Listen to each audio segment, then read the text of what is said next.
This is what I always told people, actually. Now, like, I always said we were half Italian, half Irish, with even though you can only be 50-50, like, I'm half Italian, half Irish with a little French. But there were some people who were like, you're Irish? And I'm like, yeah, I'm half. And they're like... The irony is I know exactly how disorienting it feels when someone reads me as anything other than Black, which happens more often than not, LOL. It could feel like they're stripping away the family history, community that made me. Truly ignorant without the information will accuse me of being obsessed with race, and that is not the case at all. I'm obsessed with American history. I'm obsessed with my family's story. I'm obsessed with the way America interacted with my family and how that brought me to where I am today in 2026.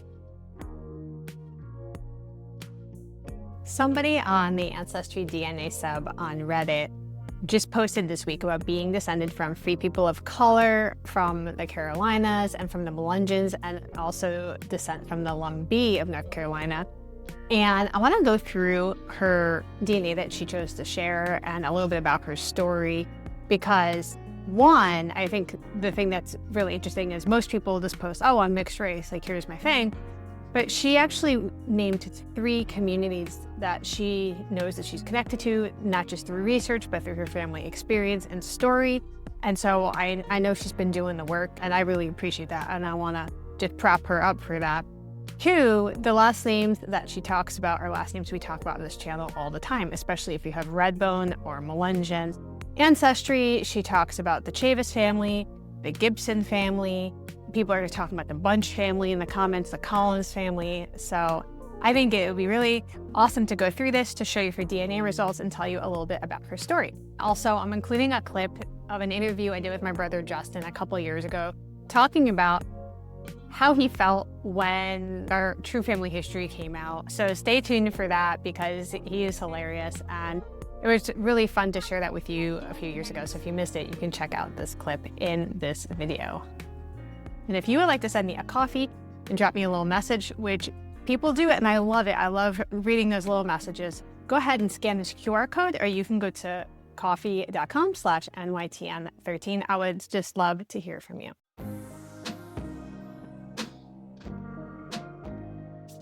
One of the things I love is that she includes not only her photo, but family photos, which are awesome. So I want to show you her post, and we'll go through her photos and talk. And she answered a lot in the comments, so we'll scroll down to kind of get the DNA and the rest of the family story. So she said an ancestral great-grandmother was also one of the first freed women in Virginia to petition the courts to free her son from slavery, citing that they had always been free and they were descendants of a white woman. And so here she is. And these aren't labeled, but I'm assuming these are, maybe it's her grandma and her great-grandparents. I'll come back to these too so that we can see them. But so let's scroll down, and people are going to ask her questions. I want to share those questions and show you her replies. So for the wait, that's dope. Have you taken a test? She said, yes, in fact, I first took AncestryDNA 12 years ago in 2014. Then I took it. Actually, I took it 2014. And she said, just curious, feel free to ignore if you aren't comfortable answering. Were your results a mix of indigenous, African, European, Melungeon people have such an interesting history? And she said, yes, pretty much exactly that. Her name's Serena.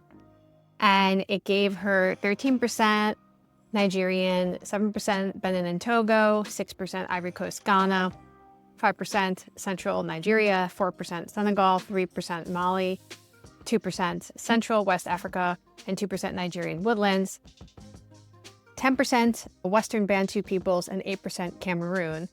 And then she had 5% North Wales, 4% Central Scotland and Ireland, 2% Ireland, 2% Wales, 1% Ireland. So breaking that down into smaller communities. And then she had about 12% English, about 7% Indigenous Americas. And then for Western Europe, she had 2% French, 2% the Netherlands, 1% Germanic Europe, 1% mainland Southeast Asia, and then 1% Eastern European Roma. Let's go through some of people's comments and see what the OP responds. So this person said, I found out I had Lumbee ancestry through my journeys. My grandpa died when I was young, so I never knew him, only that he was from North Carolina, and his death certificate said mulatto. Remember, we talked about this. Mulatto colored can sometimes be hiding Native ancestry based on what happened, as we know, with the changes on the paper trails. I had heard of Lumbee people before, but I didn't know much about them till I got the result. And my dad and my uncles all identify as Black, but they're very light-skinned, and they look like some of the Lumbee people I have seen. So Serena says, North Carolina had a lot of mixed-race communities, and their histories often overlap, which we know to be true. Many grew out of the free people of color who migrated from Virginia, and we know that they left Virginia in 1803 when the laws changed and said people who were of color who were free, but if they had been formerly enslaved, if they did not leave the Commonwealth of Virginia, the state of Virginia, they were threatened with being enslaved again. So a lot of people fled to these other states. And she said this is why you see some of the same surnames and family lines among the Lumbee, Melungeon, and Black families in the region. This is absolutely true in my own family tree. And we know this is true kind of universally in these communities. This person said, such a cool family history. One of my close friends is Melungeon on her mom's side. And Serena said, that's so cool. This is exactly what fascinates me about genealogy. The third and sixth slides, oh, here we go, are my third great-grandparents, Lula and James Ruffin. Both came from historically free mixed-race communities in North Carolina, and Lula was Lumbee. That's fun to say. Lula was Lumbee. For years, I was convinced that Ruffin was white, even though my grandfather always said he was Black. So I'll put that picture up when I'm editing. One day I started digging, and I learned that his mother, Nancy Day, came from the Day family, which was a community of free people of color around the Granville-Person border. Members of the extended Day family show up in the records as other and free colored and mulatto before emancipation. That line also intersects with several others in my tree. Here we go. Cousins, Cooper, Locklear, Chavis, Gibson, and more. My paternal great-grandparents also had genealogical ties to the Lumbee families and to families now associated with the Haliwa-Saponi community. Although I do not claim tribal citizenship through those connections, so what fascinates me is how much these Black, Native, and European lines overlap and how the same interconnected families could be recorded differently from one generation to the next. Yes, girl! This is why I'm doing what I'm doing. This is why I came back to YouTube. This is why I'm so passionate about digging into this history. And people who are ignorant, and I don't mean that as a dig at them, but like truly ignorant without the information, will accuse me of being obsessed with race. And that is not the case at all. I'm obsessed with American history. I'm obsessed with my family's story. I'm obsessed with the way America interacted with my family and how that brought me to where I am today in 2026. And that's the reality. And so what she's saying here is what you and I have been talking about on this channel for 4 years. Families would be recorded differently from generation to generation, and it caused a lot of confusion, caused a lot of loss of identity, a lot of loss of connection, in particular with my family. She said, I also have Melungeon ancestry through Bunch and Collins lines on my maternal grandmother's side. I have it on my maternal grandmother's side as well. But that branch is a whole separate genealogy rabbit hole, definitely. One of my paternal ancestors, Elizabeth Chavis, was one of the first women to petition Virginia's General Court in 1672 to have her son, GIBSON, released from unlawful indenture. There's something surreal about finding a court record of a woman in my family fighting to get her son released that far back.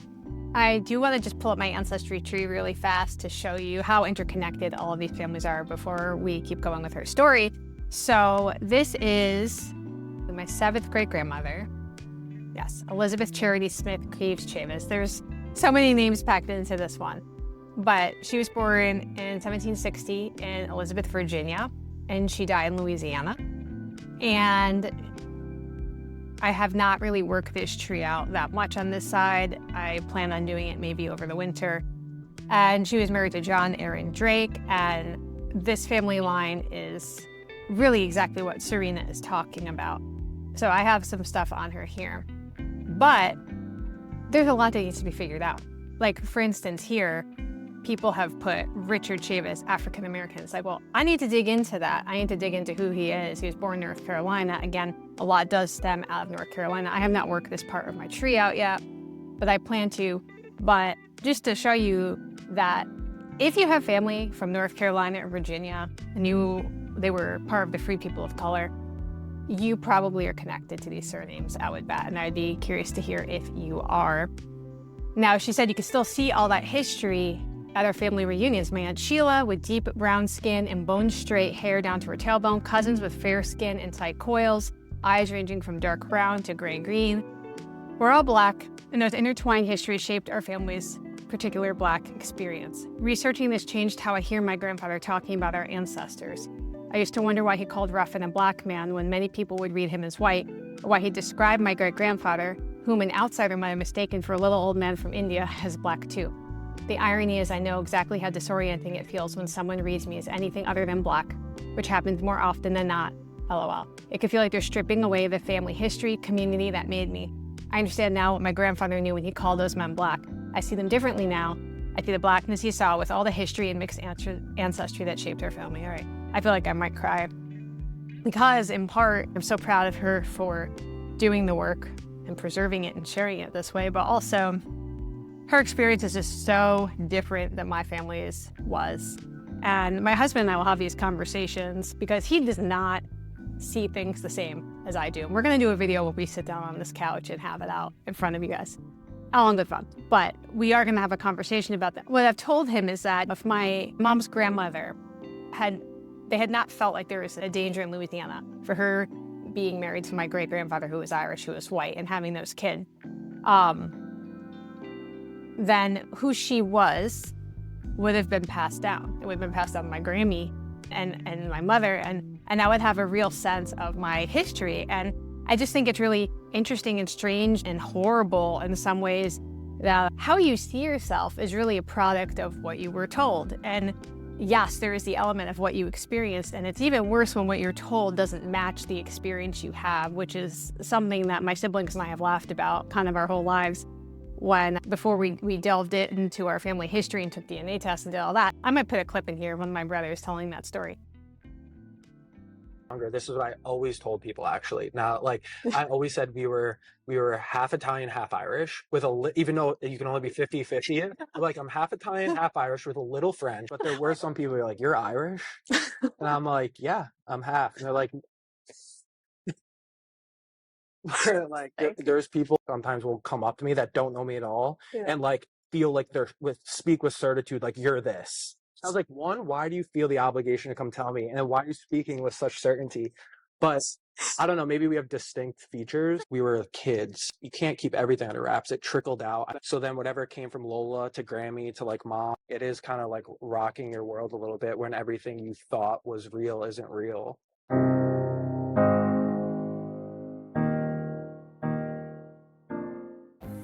I'm jealous in so many ways of people who were able to know this much of their family history. And I know there are a lot of people who understand where I'm coming from too. And I think it's okay to feel a little sad about it. We can kind of just give ourselves some grace there. But it also should light a fire under you to say, not on my watch. I'm gonna pass down more. I'm gonna know more. I'm gonna be able to share more with who's coming next. And so that's why I'm so glad to have so many of you kindred spirits here with me. Someone said to her, "You may already know this, but Lumbee families with Locklear have many different spellings over the years. I have cousins by marriage who got in a fight and just started using one of the other spellings for the rest of their lives." Oh my gosh. Oh, that's amazing. She said, yes, there's a lot of misspellings in census records at my tree. Also, the old enumerators really had a way with spelling. This person said, given how much your ancestors likely worked to hide their roots to protect themselves from racist people in politics, it's remarkable how much you all have uncovered. Well done. And she said, yes, I actually started back in 2012, so it's been at least a 14-year leisure project of becoming a family genealogist. Girl, I hope you are on my channel. If you're not, we've got to find you because you belong with us. This person said, isn't this a derogatory term? I think they're referring to Melungeon. Now, I don't know if this is what they mean. Melungeon was a derogatory term. Sometimes people misconstrue it and think that we're saying it means mulatto. It's an iteration of mulatto, which it is not. But she said, yes, historically, much like the N-word, it was reclaimed, and that's how I'm using it here. And I support that. So I thought this was an awesome find. I thought this was really beautiful. It just goes to show you that despite the small percentage of naysayers that like to comment stuff on the channel, there are so many of us who are doing this work, who are passionate about it, and I love seeing younger people do it. And it just makes me feel so good inside. So hopefully you feel the same way. We'd love to hear where you are on your research journey. And I have a ton of Melungeon videos. I'm gonna put a playlist at the end of this video for you. I have a ton. I would love for you to check it out. And hopefully it carries you a couple more steps forward on your journey. I'll see you next Friday.